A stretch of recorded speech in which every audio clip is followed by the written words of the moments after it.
Welcome to the chemistry for better tomorrow. तो आज हम इस वीडियो में डिस्कस करने वाले हैं synthesis and uses of adrenaline या फिर कह लो एपिनेफ्रिन। तो एड्रेनालिन या फिर एपिनेफ्रिन दोनों ही सेम चीज है। आपने कहीं ना कहीं मूवी में या फिर वेब सीरीज में या फिर जो क्रिकेट की कमेंट्री होती है वहां पर भी सुना होगा। तो ये एड्रेनालिन जो है बहुत ही इंपॉर्टेंट है। सबसे पहले यहां पर हम उसका स्ट्रक्चर ड्रॉ करेंगे, फिर सिंथेसाइज करेंगे और लास्ट में हम इसका यूजेस पढ़ने वाले हैं। ठीक है, ये वैसे तो क्रिटिकल सिचुएशन में लोगों की जान बचाने के लिए यूज किया जाता है। तो ये है क्या, समझते हैं।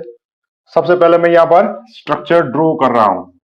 ये है हमारे पास एक बेंजीन, यहां पर मैंने लगा दिया OH, यहां पर भी OH, यहां पर ये कार्बन के साथ OH, ये CH2, यहां पर NH, CH3। चलो अच्छे से समझ में आया, इसलिए यहां पर भी मैं CH लगा देता हूं। अब यहां पर देखो, ये कार्बन के साथ चार जो ग्रुप है चारों अलग है, मतलब ये कायरल कंपाउंड है।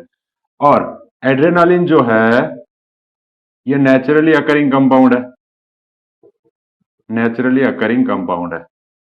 कहां बनता है ये, कहां बनता है? तो एड्रेनालिन ग्लैंड में बनता है। ये एक हार्मोन है, ये न्यूरोट्रांसमीटर भी है, तो ये ब्रेन में भी होगा। चलो, अब ये एड्रेनालिन जो है या फिर एपिनेफ्रिन है, ये तो इसका कॉमन नेम हो गया, जनरल नेम हो गया। मान लो आपको पूछा गया है एग्जाम में इसका आयुपेक नोमेनक्लेचर, तो इसका आयुपेक नोमेनक्लेचर कैसे देंगे? आयुपेक ये नहीं बोलता कि एक ही नाम होगा, एक से ज्यादा हो सकता है, लेकिन अनएम्बिग्यूअस होना चाहिए। उस नाम से अगर आप स्ट्रक्चर बनाओगे तो सिर्फ एक ही स्ट्रक्चर बनना चाहिए। तो चलो इसका नाम समझते हैं। पहले सबसे पहले देखो, यहां पर बेंजीन है, अगर यहां पर ऐसा होता CH, यहां पर CH3, ऊपर लगा देता हूं मैं OH, तो इसका नाम क्या लिखते हैं हम? ये हमारा मेन चेन बनता, इसको नंबर 1 दे देता मैं, इसको नंबर 2। तो अब ये OH ग्रुप है, ये हमारा सफिक्स है, तो इसको हम पीछे लिखेंगे, और ये प्रेफिक्स, इसको हम आगे लिखेंगे। तो प्रेफिक्स क्या लगा दूं मैं? 1, फिर लगा दिया मैंने फिनाइल, 1 फिनाइल, फिर 2 कार्बन के लिए इथ, फिर N, क्योंकि कार्बन कार्बन सिंगल बॉन्ड है, और बाद में लगा दो ऑल। तो ये 1 फिनाइल इथेनॉल इसका नाम बनेगा। लेकिन अगर यहां पर मैं लगा देता हूं OH, तो मेन चेन ये था, इसके ऊपर ये सब्स्टिट्यूएंट, सब्स्टिट्यूएंट के ऊपर भी सब्स्टिट्यूएंट, क्या नाम है ये, क्या बना ये? Complex substituent. और जब भी कॉम्प्लेक्स सब्स्टिट्यूएंट आप देखते हो, आपको 3 चीजें ध्यान में रखनी है। पहली कौन सी है? मेन चेन के साथ जो कार्बन डायरेक्टली अटैच है, ये वाला, इसको ऑलवेज नंबर 1 देना है। दूसरी चीज, इसका नाम, इस कॉम्प्लेक्स सब्स्टिट्यूएंट का नाम जब भी आप लिखोगे ब्रैकेट में लिखोगे। और तीसरा, यहां पर multiplying prefix di, tri, tetra ऐसा कुछ है तो उसको भी अल्फाबेट में कंसीडर करना है। ठीक है, चलो अब यहां पर मैं 2 OH लगा देता हूं। अब मिनिमम नंबर मिलना चाहिए इस ग्रुप को, तो इस 3 और 4 के ऊपर ये ग्रुप आ जाएगा। अब यहां पर इसका साइड चेन ये है फिनाइल, फिनाइल का प्रेफिक्स ये दोनों हो गया। तो मेन चेन में 1 के ऊपर कौन सा ग्रुप है? ये 1 है। मेन चेन में 1 के ऊपर कौन सा ग्रुप है? ये वाला। ये तो कॉम्प्लेक्स सब्स्टिट्यूएंट ब्रैकेट में लिखना है। चलो मैं क्या लिखूंगा? 3, 4, उसके बाद डाई, हाइड्रोक्सी, और इसके लिए फिनाइल, फिर ब्रैकेट। और 3 चीजें ध्यान रखनी है। कॉम्प्लेक्स सब्स्टिट्यूएंट है तो क्या? पहला नंबर 1 जो मेन चेन के साथ डायरेक्टली अटैच है उसको देना है। दूसरा, इसका नाम ब्रैकेट में लिखना है। और तीसरा, जब भी इसमें ऐसा डाई, टाई, ट्राई, टेट्रा ऐसा कुछ है तो उसको भी अल्फाबेट में कंसीडर करना है। तो इसका नाम ये हो गया, 1 के ऊपर 3, 4 डाई हाइड्रोक्सी फिनाइल। अब यहां पर क्या फर्क है? वहां देखो, ये NH लगा दिया, अगर NH2 लगा दिया होता मैंने तो मैं क्या लिख देता? ये भी प्रेफिक्स, क्योंकि इसका प्रायोरिटी ज्यादा है तो इसको हम सेकेंडरी सफिक्स की जगह पे लिखेंगे। NH2 को भी आगे लिखना है तो यहां पर मैं क्या लिखता? अमीनो, है ना, अमीनो। लेकिन वहां पर ये NH2 में से भी एक हाइड्रोजन कम है और उसके साथ जुड़ा हुआ है CH3।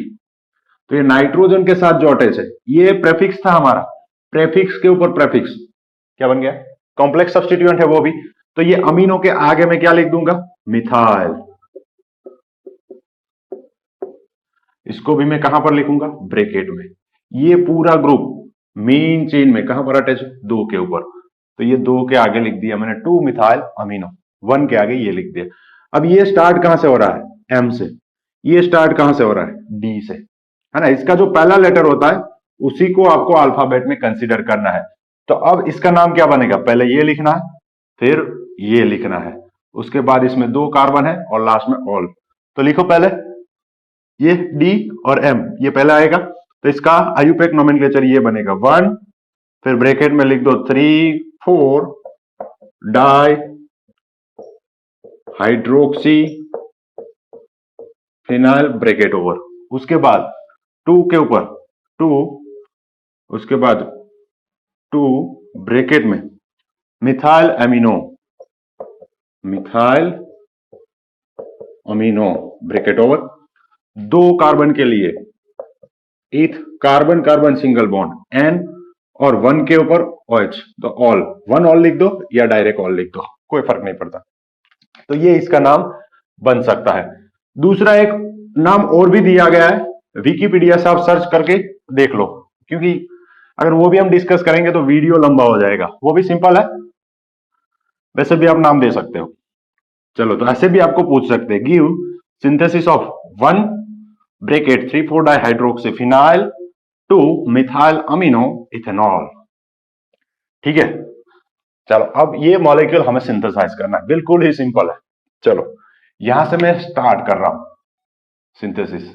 ये बेंजीन ले लिया हमने, बेंजीन की 1,2 पोजीशन पे लगा दिया OH। इसका कॉमन नेम क्या है, कैटेकोल। दूसरी एक चीज, यहां पर कैटेकोल है, यस, वहां पर अमाइन भी है, तो इसको कैटेकोल अमाइन डेरिवेटिव भी बोला जाता है। ये एड्रेनालिन है, नॉर एड्रेनालिन होता है, एक डोपामाइन होता है, ये सभी को हम कैटेकोल अमाइन डेरिवेटिव बोल सकते हैं। इसका मतलब इसमें कैटेकोल भी होगा और अमाइन भी होगा। चलो, तो ये कैटेकोल है। अगर आप भूल जाते हो तो आप इसको नाम ऐसे दे दो, बेंजीन 1,2 डायोल, ये भी लिख दो। अब इसका रिएक्शन में इसके साथ कराने जा रहा हूं, ध्यान से देखो। यहां पर ये लेना हमें Cl, C double bond O, CH2 Cl। अब यहां पर मान लो OH है, एक 2 कार्बन वाला एसिड, एसिटिक एसिड। अगर OH की जगह पर Cl है तो एसिड क्लोराइड है, एसिटाइल क्लोराइड, है ना, acetyl chloride, sorry acetyl chloride. अगर यहां पर एक हाइड्रोजन कम कर दूं, CH2 लगा दूं और यहां पर Cl, तो इसको मैं क्लोरो एसिटाइल क्लोराइड बोल सकता हूं, क्लोरो एसिटाइल क्लोराइड। या फिर ये कार्बन के ऊपर ही क्लोरीन होगा, यहां पर दूसरा क्लोरीन नहीं आ सकता, क्योंकि यहां पर एक क्लोरीन है, यहां पर ऑक्सीजन डबल बॉन्ड से अटैच है और चौथा वैलेंसी वहां पर कार्बन। यहां पर 3 हो सकते हैं, तो मोनो, डाई और ट्राई हो सकता है। कोई बोलता है मोनो क्लोरो एसिटाइल क्लोराइड, चलो लिख दो, कोई फर्क नहीं पड़ता। तो यहां पर मैंने ले लिया क्लोरो एसिटाइल क्लोराइड। अब कुछ लोग कहते हैं कि यहां पर बेस यूज होगा, चलो बेस यूज कर लो, कोई फर्क नहीं पड़ने वाला, रिएक्शन फास्ट होगा उल्टा। तो बेस की प्रेजेंस में यहां से H+ निकलेगा, इस ऑक्सीजन के ऊपर चार्ज आ जाएगा नेगेटिव। अगर बेस नहीं है तो ये अपना लोन पेयर डोनेट करेगा, बेस है तो नेगेटिव चार्ज अटैक कर देगा, स्ट्रॉन्ग न्यूक्लियोफाइल। अब क्वेश्चन ये है कि ये अटैक कहां करेगा, यहां पर भी क्लोरीन, यहां पर भी क्लोरीन। तो ये जो है एसिड क्लोराइड है और ये अल्काइल हैलाइड है। एसिड क्लोराइड हाईली रिएक्टिव होते हैं, अगर इसको आप खुला भी छोड़ दोगे ना तो हवा में से वो मॉइस्चर के साथ भी रिएक्ट कर लेगा, मतलब रिएक्शन तो इसका ही होने वाला है। तो ये अपने लोन पेयर इसको देगा, इसको मैं क्या बोलूंगा, न्यूक्लियोफाइल। डाउट है, चलो मान लो किसी के पास, ये मैं ले लिया OH, ऑक्सीजन ले लेता हूं मैं, ऑक्सीजन। ये ऑक्सीजन अपने इलेक्ट्रॉन्स अगर H+ को देगा तो इसको बोलेंगे बेस। क्या बोलेंगे? बेस। अगर ये अपने इलेक्ट्रॉन्स, यहां पर इलेक्ट्रॉन है, ये इलेक्ट्रॉन्स देता है किसी मेटल को, तो इसको हम क्या बोलेंगे? लिगेंड। और अगर ये नॉन मेटल को देता है इलेक्ट्रॉन, किसको? नॉन मेटल को, तो इसको बोलेंगे हम न्यूक्लियोफाइल। ठीक है, न्यूक्लियोफाइल। चलो, तो अब ये एज न्यूक्लियोफाइल बिहेव कर रहा है क्योंकि ये कार्बन को इलेक्ट्रॉन देगा। जैसे ही कार्बन को इलेक्ट्रॉन देगा, ऑक्सीजन इलेक्ट्रॉन ले लेगा, वापस ऑक्सीजन कार्बन को देगा और यहां से क्लोरीन इलेक्ट्रॉन लेकर चला जाएगा। तो यहां से H प्लस, यहां से Cl minus, HCl all over निकल रहा है, बेस पहले से ऐड किया हुआ है, तो एसिड प्लस बेस सॉल्ट बनेगा। तो यहां पर बाय प्रोडक्ट तो यही मिलेगा हमें, NaCl और H2O। तो ये एज न्यूक्लियोफाइल बिहेव कर रहा है, ये इलेक्ट्रोफाइल बिहेव कर रहा है। पहले हमने NaOH डाला, तो NaOH ने, ये OH माइनस ने अपने इलेक्ट्रॉन H प्लस को दे दिए, तो OH माइनस को बेस बोलेंगे। अब होगा क्या? क्या होगा? ये बेंजीन एज इट इज, यहां पर OH ग्रुप भी एज इट इज, यहां पर इस ऑक्सीजन के साथ ये कार्बन जिसके ऊपर डबल बॉन्ड ऑक्सीजन है और उसी के साथ CH2Cl अटैच। अब ध्यान से देखो, आपने ये रिएक्शन पढ़ा होगा, ऑक्सीजन CO CH3। इसका रिएक्शन अगर आप एल्यूमिनियम क्लोराइड एनहाइड्रस लेकर इसको हीट कर दो तो रीअरेंजमेंट होगा। इसको बोलते हैं फ्राइस रीअरेंजमेंट। क्या बोलते हैं? Fries rearrangement. फ्राइस रीअरेंजमेंट में होता क्या है? पहले तो ये ऑक्सीजन है, इसके पास लोन पैर है, ये बेंजीन को दे सकता है, मतलब ऑर्थो और पेरा में इलेक्ट्रॉन डेंसिटी बढ़ेगी, तो नया ग्रुप जो है वो ऑर्थो पेरा में जाएगा। अब करना क्या आपको? ये जो ग्रुप है यहां से एसाइल ग्रुप, ये ऑर्थो में जाएगा, पेरा में जाएगा। ठीक है, हमें ऑर्थो वाला नहीं चाहिए क्योंकि इस ऑक्सीजन की ऑर्थो पोजीशन ये है, ये तो पहले से ब्लॉक है, वहां नहीं जा सकता। यहां हमें कुछ नहीं चाहिए, वो प्रोडक्ट भी बनेगा लेकिन हम नहीं लिखेंगे, तो मैं पेरा में लेकर जाऊंगा इसको। तो पेरा में ये ग्रुप चला जाएगा, यहां पर जो हाइड्रोजन है ये ऑक्सीजन के साथ अदला बदली कर दो, इस ग्रुप को यहां पर लेके आओ, इस हाइड्रोजन को यहां भेज दो, तो क्या बनेगा? बेंजीन, ऊपर OH, नीचे CO CH3। ठीक है, समझ में नहीं आता है तो इसका लिंक मैं डिस्क्रिप्शन में डाल दूंगा, आप एक बार देख लेना। तो क्या करना है हमें? एनहाइड्रस एल्यूमिनियम क्लोराइड के साथ हीट करना है। कौन सा रीअरेंजमेंट है ये? फ्राइस रीअरेंजमेंट है। प्रोडक्ट क्या बनेगा? ये बेंजीन एज इट इज, यहां पर जो था OH एज इट इज, यहां पर भी बन जाएगा OH और इसकी पेरा पोजीशन में ये ग्रुप चला जाएगा CO, फिर क्या है? CH2Cl, CH2Cl। ठीक है, बिल्कुल ही सिंपल है ये। अब इसका रिएक्शन किसके साथ करेंगे हम? हमारा जो प्रोडक्ट है वो देखो, पता चल जाएगा किसके साथ रिएक्शन करना चाहिए हमें। इसका रिएक्शन हम करेंगे मिथाइल अमाइन के साथ, CH3NH2। इस नाइट्रोजन के पास लोन पेयर है तो वो न्यूक्लियोफाइल है, वो इलेक्ट्रॉन दे सकता है। कहां पर? एक तो यहां पर दे सकता है, ये इलेक्ट्रोफाइल है। दूसरा इसको भी दे सकता है, क्यों? क्योंकि ये कार्बोनिल ग्रुप जो है इलेक्ट्रॉन विड्रॉ करता है, इलेक्ट्रॉन विड्रॉ करता है। ये क्लोरीन भी इलेक्ट्रॉन विड्रॉ करता है, तो यहां पर भी पॉजिटिव चार्ज है, ये भी इलेक्ट्रोफाइल बन सकता है। इसके ऊपर अटैक करेगा, वो प्रोडक्ट भी मिलेगी, लेकिन हमें वो प्रोडक्ट नहीं चाहिए क्योंकि ये कार्बन के साथ नाइट्रोजन हमें डायरेक्टली अटैच नहीं करना है। तो ये नाइट्रोजन अब अटैक करेगा इस कार्बन के ऊपर, कार्बन का वैलेंसी बढ़ जाएगा, यहां से क्लोरीन इलेक्ट्रॉन लेकर चला जाएगा। फिर ये नाइट्रोजन के 4 बॉन्ड, टोपी पहना दो, अनस्टेबल, टोपी निकालना पड़ेगा, तो वो क्या करेगा?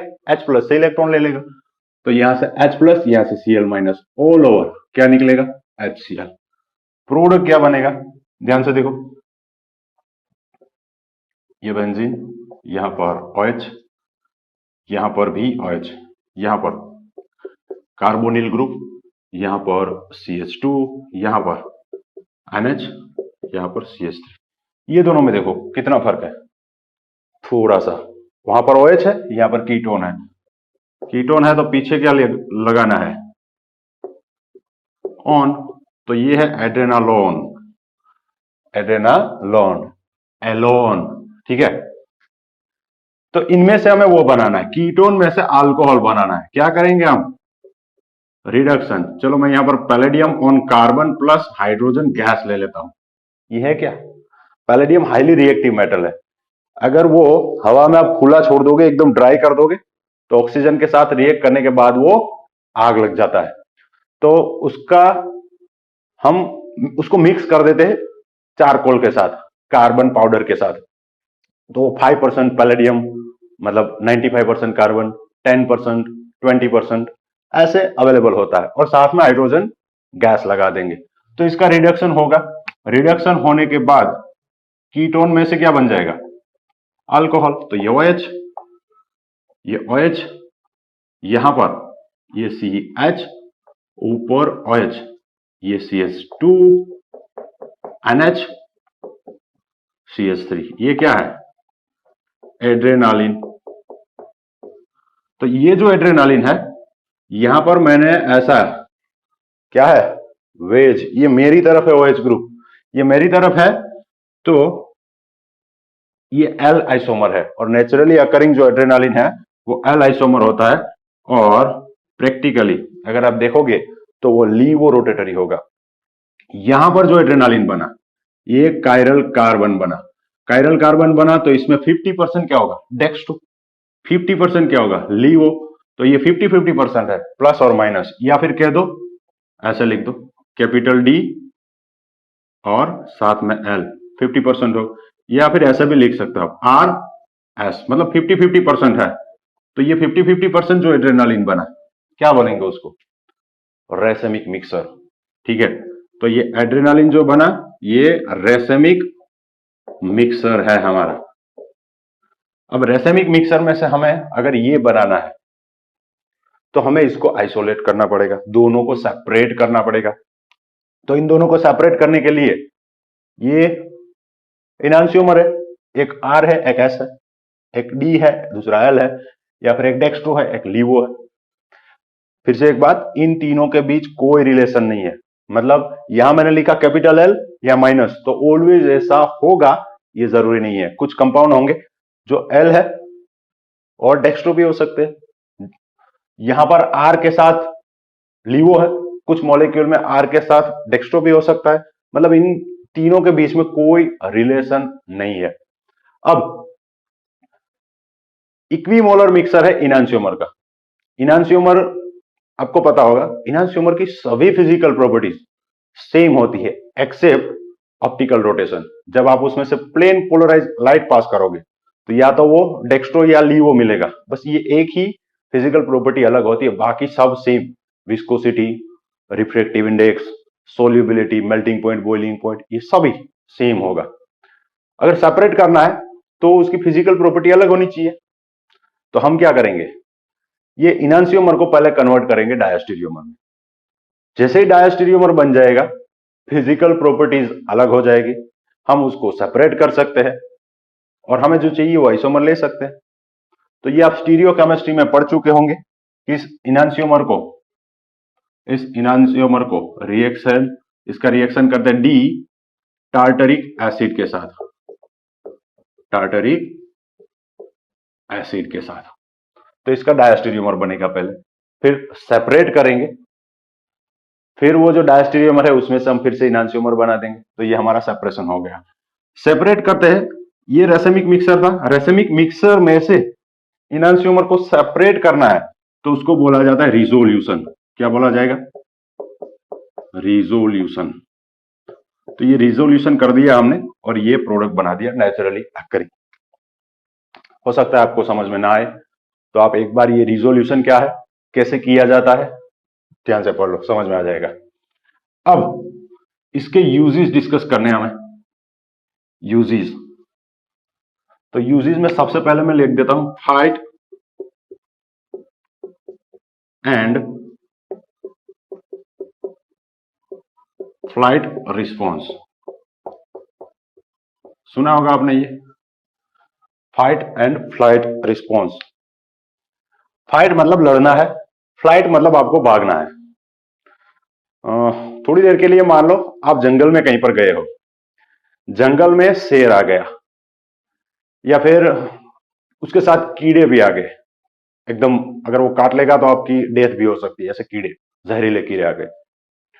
तो पहले शेर जैसे ही आपके सामने आ जाएगा, शेर जैसे ही आपके सामने आ जाएगा तो क्या हो सकता है, या आप फाइट करोगे या भाग जाओगे। तीसरा ऑप्शन भी है, आप शेर को देख के डर जाओ और आपका हार्ट वहीं पर काम करना बंद कर दे, है ना। तो ऐसी सिचुएशन में हार्ट ने काम करना बंद कर दिया, उसको क्या बोलेंगे, कार्डियक अरेस्ट, कार्डियक अरेस्ट, आपका हार्ट बंद हो गया है। तो ऐसी सिचुएशन में आपको एड्रेनालिन दिया जाएगा, एड्रेनालिन का इंजेक्शन दिया जाएगा। क्या होगा, हार्ट जो बंद हो गया था फिर से काम करने लगेगा। It is use to restore cardiac function in cardiac arrest. तो ये पहला यूज हो गया, बहुत इंपॉर्टेंट, किसी की जान बचा सकते हो आप, ठीक है। चलो दूसरा, मान लो आप वहीं पे खड़े थे, हार्ट आपका बंद नहीं हुआ, आपको किसी कीड़े ने काट लिया, जहर फैलने लगा, तो वो जहर ऐसा हो सकता है कि आपकी डेथ भी हो सकती है। तो इसको क्या बोलते हैं, एनाफाइलेक्टिक शॉक। तो जहर से आप मर भी सकते हो। तो ऐसी सिचुएशन में भी आपको ये एनाफाइलेक्टिक शॉक, जिसको एनाफाइलेक्सिस बोलते हैं, है ना, जहर होता है, जहर चढ़ता है, बंदा मर जाता है। तो ऐसी सिचुएशन में भी बंदे की जान बचाने के लिए डॉक्टर्स ये इंजेक्शन दे सकते हैं, है ना। तीसरा, ये शॉक लग गया, शॉक, शॉक मतलब क्या है, लो बीपी। तो ये जैसे इंजेक्शन देंगे बीपी बढ़ने वाला है ना, बीपी तो बढ़ेगा ही। तीसरा, मान लो आपको वहां से भागना है, आपने भागा, आप जैसे ही भागते हो, भागोगे तो क्या होगा, आपका हार्ट ज्यादा काम करने लगेगा, तो आपका ब्लड प्रेशर जो है वो तो बढ़ने ही वाला है। तो यहां पर लो बीपी है, इंजेक्शन दोगे तो इससे क्या होगा, इट इंक्रीजेस ब्लड प्रेशर, ठीक है। चौथा, जैसे मैंने बताया आपके पीछे शेर दौड़ने वाला है, तो आप नॉर्मली जितना दौड़ते हो उससे ज्यादा भागोगे, ज्यादा दौड़ोगे, है ना। फाइट तो आप कर नहीं सकते उनके साथ, तो फ्लाइट वाला जो है वो रिस्पॉन्स देना है आपको।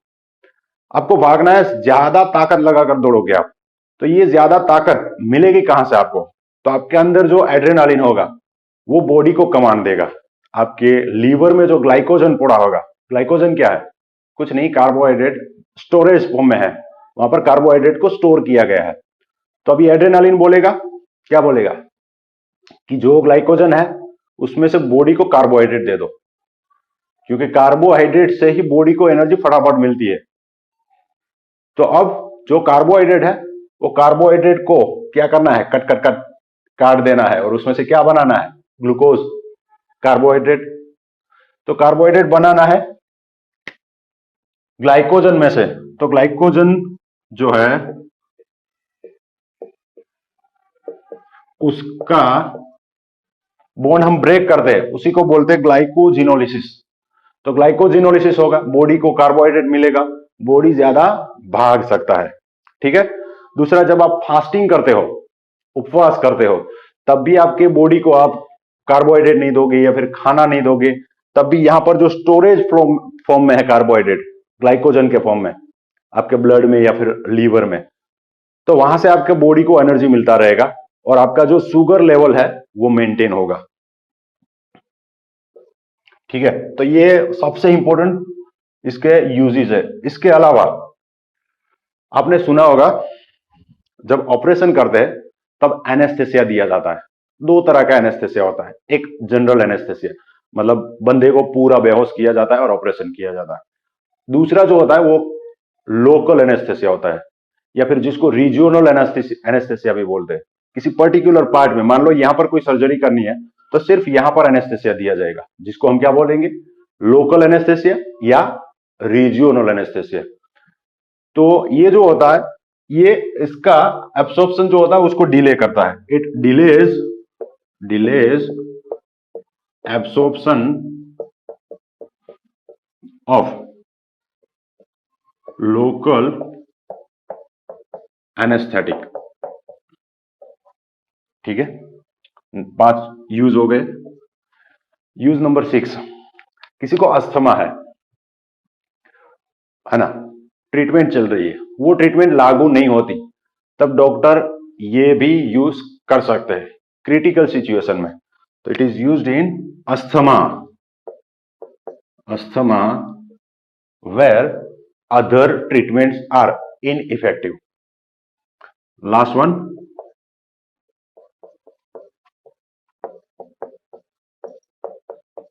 क्या लिखा है मैंने, माइडियसिस नहीं है, ये क्या है, माइड्रियासिस है। What is mydriasis?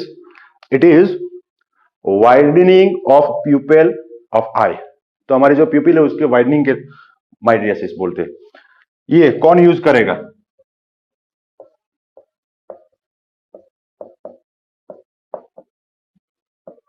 ऑप्थेल्मोलॉजिक प्रोसीजर। तो जो आई सर्जन होंगे इसका यूज करेंगे। तो ये तो यहां पर मैंने इतने यूज जो मुझे लिटरेचर से मिला मैंने आपको बता दिया। और भी यूजेस हो सकते हैं इसके, ये डॉक्टर्स अपने रिसर्च या फिर एक्सपीरियंस के हिसाब से इसका यूज करते हैं। लेकिन ये लाइफ सेविंग ड्रग है ना, बहुत सारे लोगों की ये जान बचाता है। कोई भी डाउट है कमेंट सेक्शन में जरूर लिखिएगा। Thank you.